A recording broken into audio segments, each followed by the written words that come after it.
Shalom, salam berkat dari kami untuk pendengar sekalian. Saat ini pendengar akan diberkati dengan program Hari Ini Harinya Tuhan bagian yang ke-8. Sebuah program rohani tentang doktrin Alkitab yang menolong kita untuk semakin tertanam dalam kebenaran firman dan bertumbuh dalam kemuliaan. Bersama hambanya, Pendeta Gilbert Lumwendong, STH.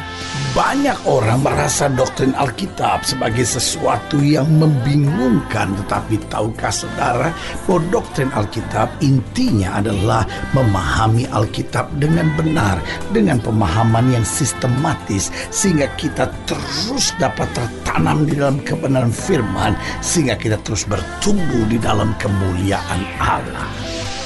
Buka hati saudara sekalian untuk menerima berkat-berkat firman-Nya hari ini.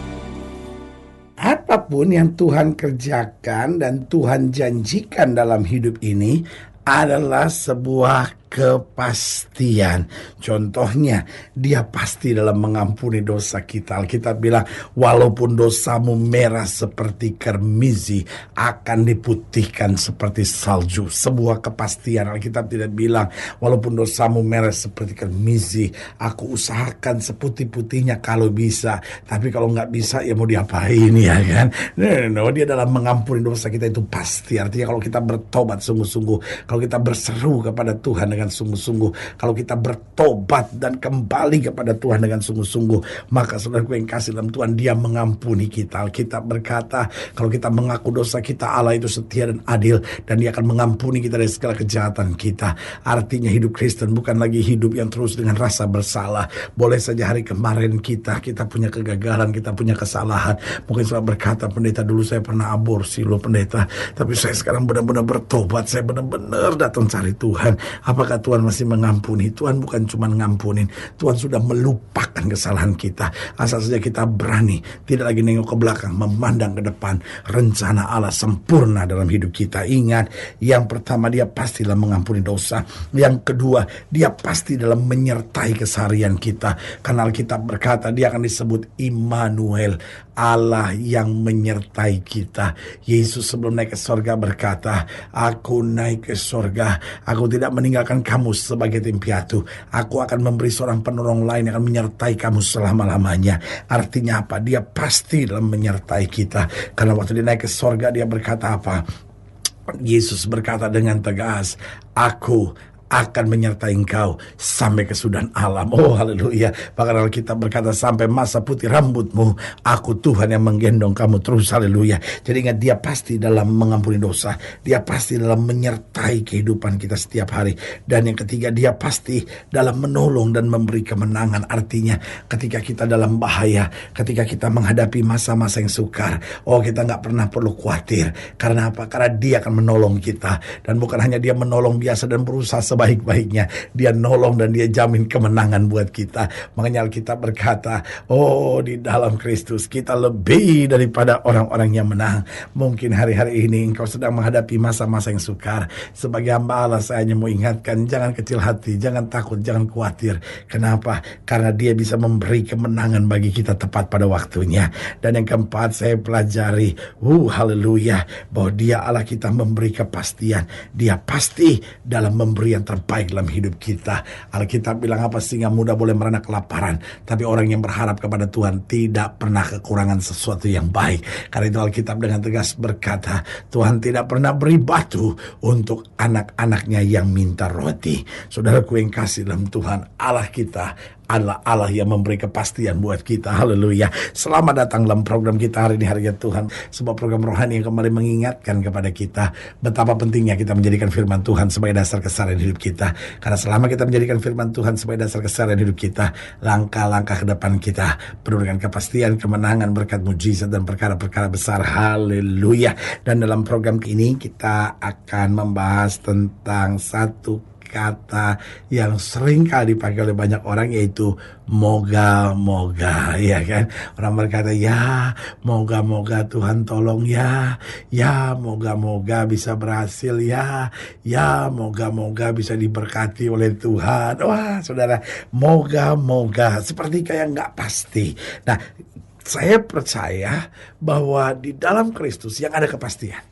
Tetapi kalau hidup kita nggak beres, ya itu moga-moga itu. Sampai hari kita pikir, ya moga-moga lah rumah tangga saya jangan bercerai. Ya moga-moga lah supaya anak saya jangan pakai narkoba. Ya moga-moga lah supaya anak saya bertobat. Nah kalau kita sendiri nggak benar sama Tuhan, jadinya begitu. Tapi kalau hidup kita benar sama Tuhan, kita tahu Tuhan pasti akan bela kita, kuatkan kita, kerjakan mujizat tepat pada waktunya. Haleluya. Nah saudara yang kasih dalam Tuhan, dalam program hari ini, dalam pembahasan kita tentang moga-moga, kita mau sama-sama belajar dari Yeremia pasal 28, Yeremia 28 ayat pertama sampai ayat yang ke-11. Yeremia 28 ayat 1 sampai 11, demikian firman Tuhan di bawah judul perikop Nabi Yeremia lawan Nabi Hananya. Dalam tahun itu juga, pada permulaan pemerintahan Zedekia, Raja Yehuda, dalam bulan yang kelima, tahun yang keempat, berkatalah Nabi Hananya bin Azur, yang berasal dari Gibeon itu kepadaku di rumah Tuhan, di depan mata imam-imam dan seluruh rakyat. Beginilah firman Tuhan semesta alam Allah Israel, aku telah mematahkan Kuk Raja Babel itu. Dalam 2 tahun ini, aku akan mengembalikan ke tempat ini segala perkakas rumah Tuhan yang telah diambil dari rumah ini oleh Nebukadnezar Raja Babel, dan yang diangkutnya ke Babel, juga Yekonya bin Yoyakim Raja Yehuda, beserta semua orang buangan dari Yehuda yang dibawa ke Babel, akan ku kembalikan ke tempat ini. Demikian firman Tuhan, sungguh aku akan mematahkan Kuk Raja Babel itu. Ayat 5. Jadi Nabi Hananya di sini bernubuat bahwa persoalannya akan selesai dalam waktu 2 tahun. Ayat 5. Lalu berkata Nabi Yeremia kepada Nabi Hananya di depan mata imam-imam dan di depan seluruh mata seluruh rakyat yang berdiri di rumah Tuhan itu. Kata Nabi Yeremia, amin. Moga-moga Tuhan berbuat demikian. Moga-moga Tuhan menepati perkataan-perkataan yang kau nubuatkan itu dengan dikembalikannya perkakas-perkakas rumah Tuhan dan semua orang buangan itu dari Babel ke tempat ini.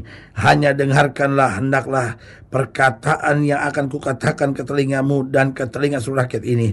Nabi-nabi yang ada sebelum aku dan sebelum engkau dari dahulu kala telah bernubuat kepada banyak negeri dan terhadap kerajaan-kerajaan yang besar tentang perang dan malapetaka dan penyakit sampar. Tetapi mengenai seorang nabi yang bernubuat tentang damai sejahtera, jika nubuat nabi itu digenapi, maka barulah ketahuan bahwa nabi itu benar-benar diutus oleh Tuhan.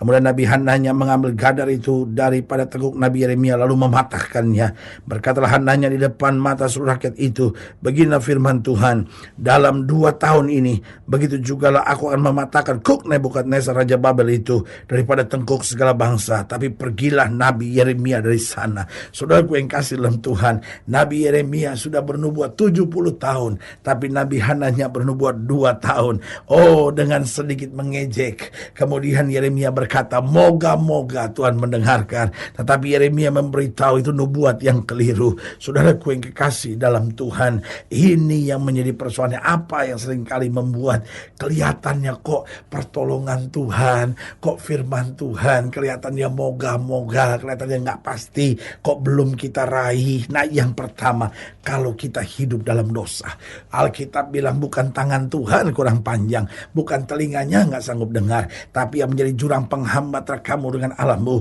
yaitu segala dosamu. Saudaraku yang kasih dalam Tuhan, kita boleh dekat sama pendeta, kita boleh doain oleh pendeta, kita boleh tiap hari pelayanan, kita boleh nyumbang gereja sampai kita disebut sebagai jemaat kesayangan dari pendeta itu.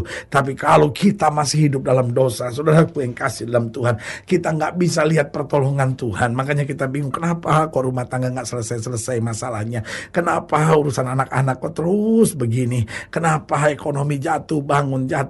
Saudaraku yang kasih dalam Tuhan, karena masih ada dosa di dalamnya. Sebagai hamba Allah, saya mau ingatkan, bertobat saudara-saudara, tinggalkan dosamu, kembali kepada firman Tuhan, hidup dalam kebenaran, dan engkau akan kagum melihat bagaimana Tuhan memberi kepastian dalam hidup saudara. Yang kedua, saya pelajari apa yang membuat pertolongan Tuhan kok sepertinya menjadi nggak pasti gitu. Yang kedua, karena kita bimbang dan khawatir. Alkitab sudah berkata, sesuai dengan imanmu jadi padamu. Tetapi Alkitab juga bilang, orang yang bimbang jangan harap dapat apa-apa. Tahukah saudara, kebimbangan dan kekhawatiran sebenarnya juga adalah iman. Cuman iman kepada hal-hal yang positif. Itu disebut kepercayaan, tetapi iman kepada hal-hal yang negatif itu disebut kebimbangan. Jadi saya ulangi sekali lagi, bimbang dan khawatir itu sebetulnya iman. Hanya kalau iman itu ke arah positif itu disebut iman, keyakinan, kepercayaan. Tetapi kalau iman kepada hal-hal yang negatif itu disebut kebimbangan, kekhawatiran, saudara-saudara. Itu sebabnya Alkitab dengan tegas berkata, apa yang kutakutkan itu yang menimpa aku. Artinya apa? Yang kutakutkan ini kan aku imani. Artinya kayaknya aku yakin banget aku gak bisa sembuh lagi. Berarti kan dia bimbang, dia khawatir. Saudaraku yang kasih dalam Tuhan, orang bimbang dan khawatir gak bisa lihat pertolongan Tuhan dengan pasti. Yang ketiga, apa yang membuat pertolongan Tuhan menjadi tidak pasti? Kalau kita tidak sungguh-sungguh. Alkitab berkata, Elia manusia biasa sama seperti kita, tapi ia telah sungguh-sungguh berdoa. Artinya apa? Kesungguhan menolong kita melihat mujizat Tuhan. Tetapi ketidakjujuran, ketidaktulusan, ketidaksungguh-sungguhan, main-main, masa bodoh, itu yang membuat kita kehilangan kepastian pertolongan Tuhan. Jadi apa yang membuat pertolongan Tuhan menjadi tidak pasti? Yang pertama, kalau kita hidup dalam dosa. Yang kedua, kalau kita bimbang, kita khawatir, kita ragu-ragu, kita selalu dipenuhi dengan ketakutan demi ketakutan. Yang ketiga, kapan pertolongan Tuhan menjadi tidak pasti? Yaitu kalau kita nggak sungguh-sungguh. Karena Alkitab berkata Allah tidak membiarkan dirinya dipermainkan. Dan yang keempat, apa yang membuat pertolongan Tuhan menjadi tidak pasti? Kalau kita terlalu cepat menyerah. Ada banyak masalah seharusnya kita akan lihat mujizat, tapi kita hanya terlampau cepat menyerah. Sebagai hamba Allah, saya hanya mau ingatkan buat saudara, ingat, firman Tuhan itu pasti. Janji Tuhan itu pasti. Selama kita hidup dalam kebenaran, selama kita dengar-dengaran suara Tuhan, pasti. Hananya mempermainkan firman, sehingga dia berkata 2 tahun, dan dengan mudahnya akhirnya Yeremia mengejeknya dan berkata, ya moga-moga, ya moga-moga. Saudaraku yang kasih dalam Tuhan, artinya apa? Artinya kemudian yang dinubuatkan oleh Hananya tidak terjadi. Artinya apa? Kalau kita nggak sungguh-sungguh, kita justru dipermalukan. Pertolongan Tuhan menjadi nggak pasti buat kita. Tapi kalau kita hidup dalam kebenaran, kita hidup dengan iman, kita berjalan kesungguh-sungguhan, kita bertahan sampai akhirnya dan tetap setia, di situ kita melihat pertolongan Tuhan itu pasti. Haleluya. Saudaraku yang kasih dalam Tuhan, jika saudara yang dilayani lebih jauh, hubungi kami melalui telepon, hubungi kami melalui surat, kunjungi website kami, karena kami ada untuk membawa Bapak Ibu saudara senantiasa lebih dekat dengan Tuhan dan mengalami kasih kuasa mujizat yang luar biasa. Secara khusus melalui program ini juga saya mau berdoa buat setiap saudara yang sakit, setiap saudara yang berbeban berat, karena saya percaya bahwa bagi Allah tidak ada perkara yang mustahil. Nah, saudara yang didoakan secara khusus boleh taruh tangan kanan saudara di dada, dan kita akan berdoa. Mari kita berdoa. Bapa, dalam nama Yesus, hamba doa buat yang sakit, hamba doa buat yang berbeban berat, hamba doa untuk setiap mereka yang sedang menghadapi masa-masa yang sukar. Karena hamba percaya bahwa bagi Allah tidak ada perkara yang mustahil. Bapa, hamba berdoa di dalam nama Yesus, Tuhan jamah. Yang sakit Tuhan sembuhkan, yang lemah Tuhan kuatkan, yang goyah Tuhan pertetapkan, makanya yang jatuh Tuhan angkat. Sehingga hari ini kami boleh kembali melihat mujizat, melihat kuasa, melihat kemenangan, melihat berkat yang berkelimpahan. Di dalam nama Yesus kami berdoa. Haleluya. Bahkan lihat mereka yang taruh tangan kanannya di dada, sehingga mulai hari ini kami berjalan dalam kepastian. Karena kami mau hidup dalam kebenaran, kami mau hidup dengan iman, kami mau hidup dengan sungguh-sungguh, dan kami mau tetap setia sampai pada akhirnya. Di dalam nama Yesus kami berdoa. Haleluya. Amin. Saudara yang kasih dalam Tuhan, kita sudah berdoa. Ingat, tidak pernah Allah lalai menepati janjinya. Inilah saatnya buat kita untuk bangkit, bersemangat, bersuka cita dalam menghadapi segala perkara. Karena kita tahu Yesus hidup, Yesus berkuasa, dan selalu menyediakan yang terbaik buat anak-anaknya. Doa saya menyertai saudara. Sampai berjumpa pada program berikut, dan jangan lupa, jadikan hari ini harinya Tuhan. Haleluya.